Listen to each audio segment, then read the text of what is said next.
अस्सलाम वालेकुम दोस्तों, this is Mohammad Kashif from Student Corner. कल मैंने आपको डालडा स्कॉलरशिप के बारे में इंफॉर्मेशन दी थी, कंप्लीट थी तकरीबन वो। तो आज मैं आपको बताऊंगा कि उस स्कॉलरशिप पर अप्लाई कैसे करना है। चलते हैं लैपटॉप की स्क्रीन के ऊपर। सबसे पहले अपने ब्राउज़र कोई भी क्रोम है या कोई दूसरा है, या फिर मैंने जो लिंक दिया है उस पर क्लिक करना है। तो आपके पास दोस्तों, अगर आप सीधा डायरेक्ट लिंक से ओपन करेंगे तो आपके पास इस तरह का इंटरफेस शो होगा। और अगर आप क्रोम से ओपन करेंगे तो वहाँ पे डालडा स्कॉलरशिप लिखेंगे तो वहाँ पर फर्स्ट पोर्शन होगा, उस पर क्लिक करेंगे तो डालडा फर्स्ट जो वेबसाइट ओपन होगी वो डालडा वालों की होंगी, उस पर क्लिक करेंगे। तो यहाँ पे हमने जब अप्लाई करना है, मैं लैपटॉप पे अप्लाई कर रहा हूँ इसलिए मैंने स्कॉलरशिप वाले पे जब कर्सर लेकर आया हूँ तो नीचे इसने ऑनलाइन एप्लीकेशन का ऑप्शन एक दिया हुआ है। हमने उस पर क्लिक करना है तो आपके पास इस तरह का एग्जैक्टली एक फॉर्म ओपन हो जाएगा जिस पर हमने कंप्लीट प्रोसेस वाइज अप्लाई करना है। अगर आप मोबाइल से अप्लाई कर रहे हैं तो मोबाइल की स्क्रीन पर ऊपर इस साइड पर 3 डॉट्स दिए होंगे या 3 लाइंस दी होंगी, आपने उन लाइंस पे क्लिक करना है तो उसी में नीचे स्कॉलरशिप वाला ऑप्शन नज़र आएगा। आपने उस स्कॉलरशिप पे जैसे ही क्लिक करेंगे वो मज़ीद ओपन हो जाएगा। जैसे वो ओपन होगा उसमें नीचे ऑप्शन दिए होंगे ऑनलाइन अप्लाई। आप जैसे उस पर ऑनलाइन अप्लाई पे क्लिक करेंगे तो नेक्स्ट फिर सेम यही वाला पेज आपके पास ओपन हो जाएगा। तो दोस्तों, सबसे पहले आपने क्या करना है, अपने डॉक्यूमेंट्स, अपनी पिक्स, आईडी कार्ड वगैरह जो डॉक्यूमेंट्स रिक्वायर्ड है उन सबको आपने स्कैन करके रख लेना है। जो रिसेंट रिजल्ट कार्ड वगैरह है उन सबको सबसे पहले आपने क्या करना है, यहाँ पर अपनी प्रोफाइल पिक ब्लू बैकग्राउंड में जो भी होगी, या अगर ब्लू में नहीं है तो सिंपल आप कोई भी अपनी पिक यहाँ पर अपलोड कर सकते हैं जो अच्छी हालत में हो और ऑफिस के लिहाज से प्रॉब्लम ना काज करती हो। फिर आपने अपना नाम लिखना है, यहाँ पर कंप्लीट नाम जो आपका डॉक्यूमेंट्स पर है। सामने आपने अपने फादर का नेम लिखना है। आपने नीचे अपनी मदर का नेम भी लिखना है। सामने ही आपने अपनी डेट ऑफ बर्थ पे जैसे क्लिक करेंगे तो ऐसे ऑप्शन आएगा, आपने अपनी डेट ऑफ बर्थ सिलेक्ट कर लेनी है जैसे मैंने सिलेक्ट कर ली है। उसके बाद आपने अपना ईमेल देना है। ईमेल के बाद यहाँ पर आपने अपना CNIC अपने फादर का जो है वो उसकी कॉपी या ओरिजिनल है तो आपने ओरिजिनल को स्कैन किया होगा, उसको आपने चूज़ फाइल से जाके यहाँ पे अपलोड कर देना है। फिर आपने यहाँ पे बताना है हमारा जेंडर क्या है, जेंडर मेल या फीमेल जो भी आप हैं उसी कैटेगरी पे आप कर दें। देन आपने यहाँ पे अपना कॉन्टैक्ट नंबर देना है। पॉसिबल ये है अगर आपके 2 कॉन्टैक्ट नंबर आपका या आपके फादर का या आपके भाई का तो आप दोनों लिख दें, वो ज़्यादा बेहतर है। क्योंकि बाज़ औक़ात ऐसा होता है कि आपका एक कोई इशू आता है, एक नंबर पे कॉल या रब्ता नहीं हो सकता तो फिर दूसरे वाले पे वो आपको टेक्स्ट वगैरह कर सकते हैं, टेस्ट जैसे इनका टेस्ट होता है उसके हवाले से। सो मेरे पास एक ही कॉन्टैक्ट नंबर था इसलिए मैंने दोनों में एक ही लिख दिया है। आपका मैरिटल स्टेटस क्या है वो आप बता देंगे, मैरिड है अनमैरिड है। यहाँ पे अपना अपना कंप्लीट एड्रेस, पोस्टल एड्रेस जो आपका है, हाउस नंबर वगैरह, स्ट्रीट नंबर, ये सब लिख देना है। मैंने यहाँ पे इतना डिटेल से नहीं लिखा क्योंकि मैं पहले अप्लाई कर चुका हूँ, मैं जस्ट आपको एक वे बता रहा हूँ। यहाँ से फिर आप आ जाएंगे नेक्स्ट बटन पे। नेक्स्ट पे आप क्लिक करेंगे तो अगेन ये ऊपर से ही पूरी एक सीक्वेंस है, सीरीज़ है, इसके मुताबिक हमें चलना है। पहले पर्सनल डिटेल थी, फिर एकेडमिक डिटेल्स आ जाएंगी। उसमें आपने क्या करना है, अपने बोर्ड का नेम लिखना है,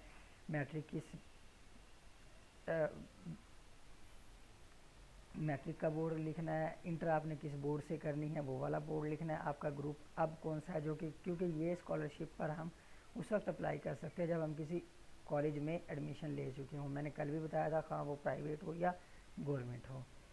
तो यहाँ पर आपने अपना ग्रुप सिलेक्ट करना है, इन्होंने ऑप्शन दिए हुए हैं, इनमें से जो भी आपका ग्रुप है आप उसे सिलेक्ट कर लेंगे। मेरा प्री मेडिकल था तो मैंने प्री मेडिकल सिलेक्ट कर लिया है।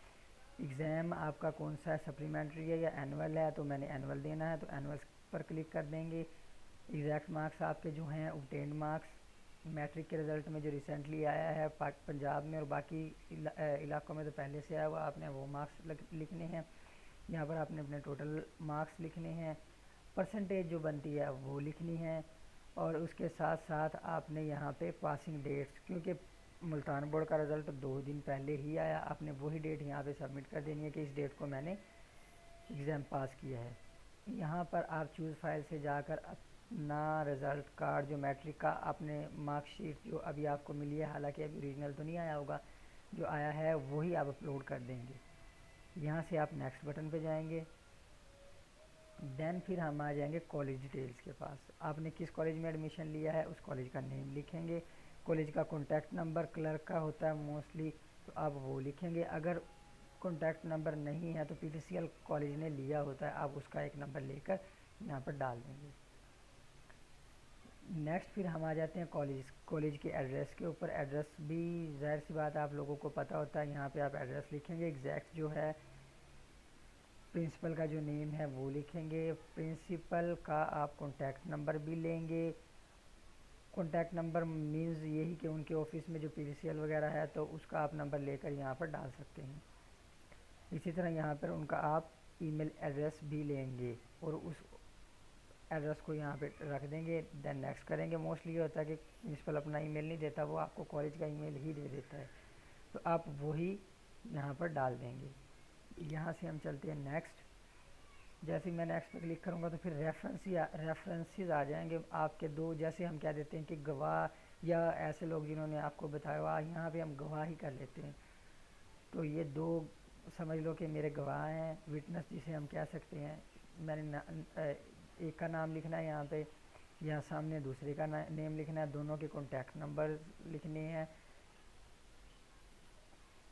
जिन पर उनसे रब्ता किया जा सके कि आपकी इंफॉर्मेशन सही है। इसी तरह दोनों का एड्रेस भी एग्जैक्टली सेम लिखना है। फिर हम नेक्स्ट चलते हैं तो वो आपसे फ्री एजुकेशन से मुतालिक और आपकी स्कॉलरशिप और पहले जो एजुकेशन है या आपकी फैमिली में क्या क्या है, कितने लोग हैं, उसके मुतालिक आपसे क्वेश्चन पूछेगा। सबसे पहले उसने क्वेश्चन पूछा है how many peoples are there in your house. तो आपको डालकर आपके ख़ानदान में टोटल कितने अफराद हैं, जैसे 5, 6, 2, एक आप मम्मी पापा साथ में बहन भाई जितने लोग भी हैं आपने यहाँ पर डाल देना है कि हम इतने अफराद हैं घर के। फिर यहाँ पे इन्होंने लिखा हुआ है कि अगर मोस्टली होता है हमारे यहाँ के अर्निंग्स फादर्स ही करते हैं या बड़े भाई हो गए तो वो कर लेते हैं, तो आपने क्या करना है फादर की अर्निंग लिखनी। यहाँ अगर ये बात है कि आपके फादर के साथ साथ मदर या भाई भी कोई अर्निंग करते हैं तो आपने उनकी अर्निंग भी टोटल करके यहाँ पे लिख देनी है कि मेरी इतनी अर्निंग बनती है पर मंथ। फिर आपने ये बताना है कि आपका हाउस या घर है वो कितना है। अगर आप स्क्वायर फीट में लिख सकते तो वो बेस्ट है, वरना फिर मरले में आप लिख दें वो भी कुछ नहीं होता।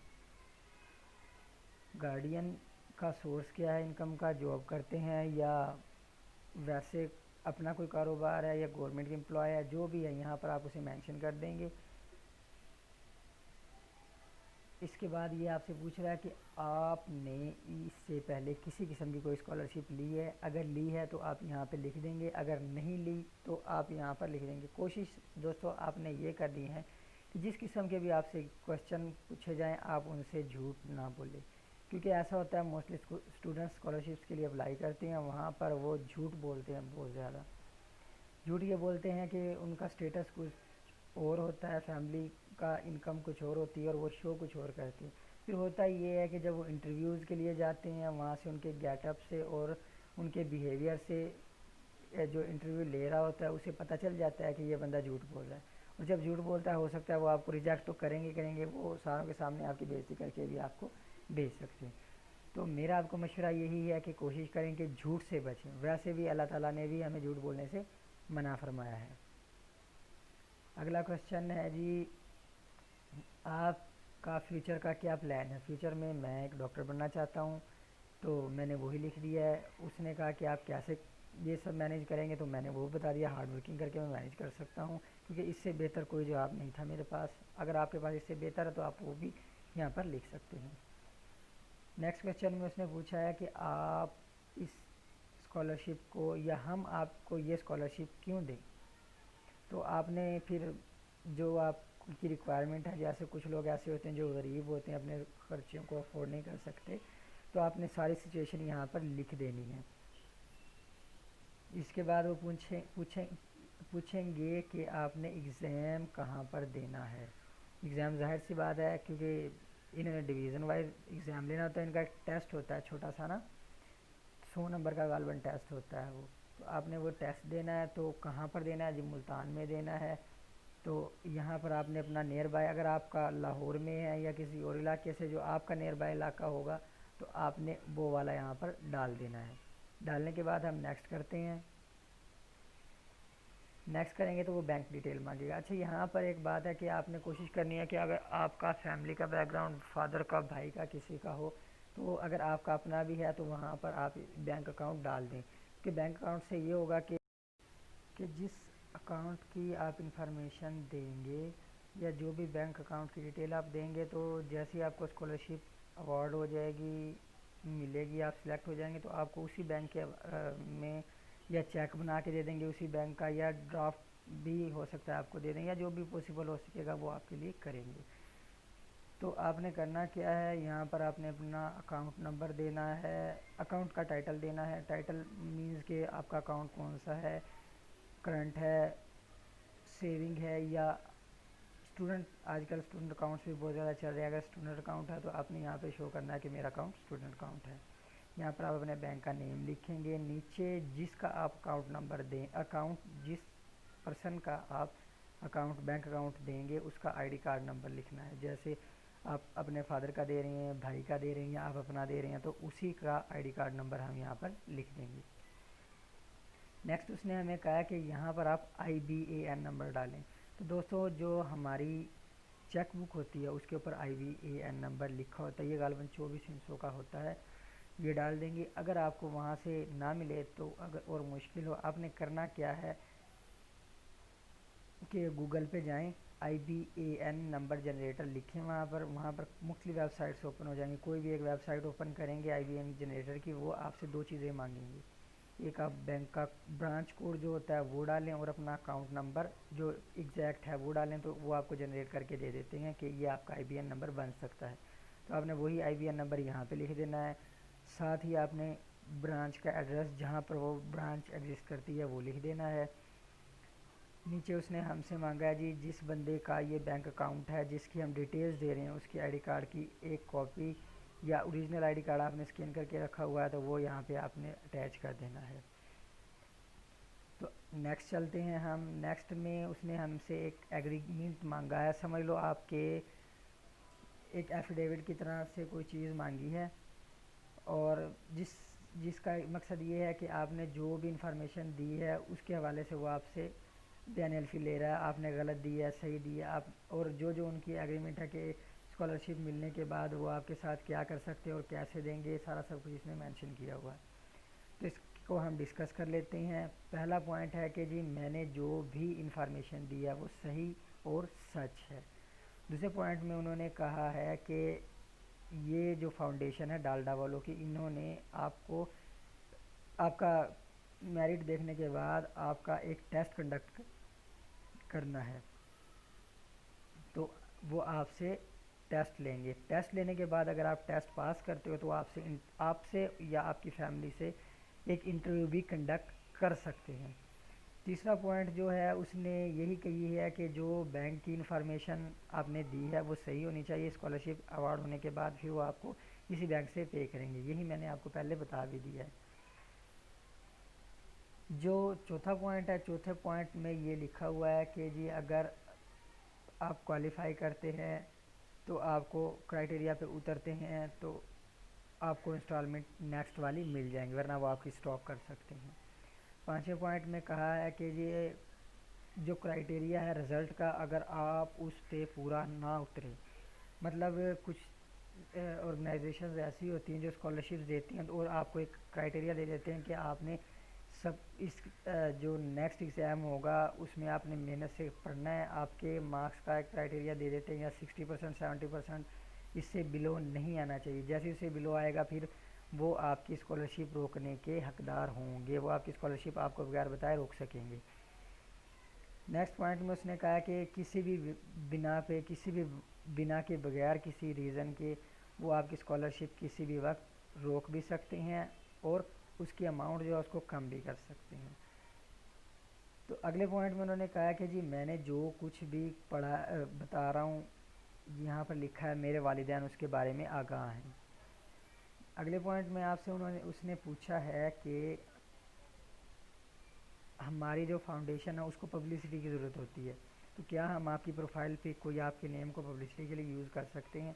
अगर आप चाहते हैं करें तो यस कर दें, अगर नहीं तो रहने दें, ये आपकी मर्ज़ी है।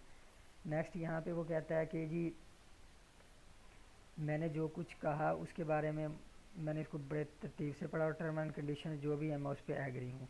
जब आप एग्री इस पे हो जाएंगे तो आपने क्या कर देना है, यहाँ पे सबमिट कर देना है। दोस्तों जैसे आप यहाँ पर सबमिट का बटन प्रेस करेंगे तो समझो कि आपने ऑनलाइन अप्लाई कर दिया।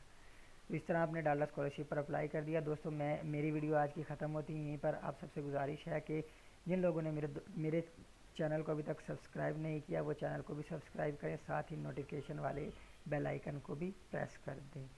शुक्रिया। अगर आपको इसी हवाले से किसी किस्म का कोई मसला है तो कमेंट्स में मुझसे पूछ सकते हैं।